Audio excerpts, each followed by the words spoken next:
Oops, your door handle went through the wall. If this has ever happened to you, I'm gonna show you how to fix it real fast. I went out and I bought one of these dynamic metal drywall patch repair kits. This one is a full size and it's quite a large size. I think it's about 6 inches by 6 inches or 4 inches by 4 inches.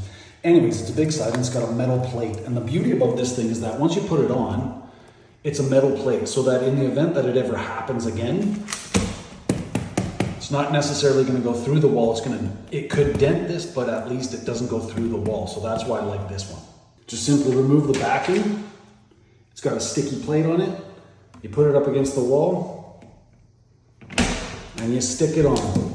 It's really that simple. Just stick it on the wall and now it's completely sticky. It's going to stay there. It'll stay there until you put the mud on it. You want to skim it quite wide, at least a good foot around it. So I just applied the patch and then I skimmed it out with drywall mud. In this situation, I used a product called Drydex. You can use whatever you want. And what I used was the smaller spatula putty knife and then the larger one. I'm gonna wanna do this once, sand it, come back, do it again for finishing, and then come back, sand it, and then I can paint the whole wall edge to edge. If this happens to you with a hole in the wall, the first thing you wanna do is you want to install the little. That'll save you a ton of money, so do that first and you'll avoid things like that. But if not, pick up one of these dynamic wall patches, makes it easy on you.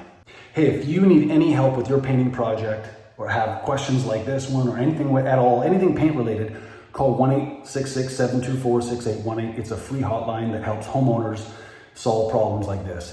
Expert advice, expert painters. And if you need help finding local painters, just go to trustedhousepainter.com. You can post your free listing and get quotes fast from local trusted house painters.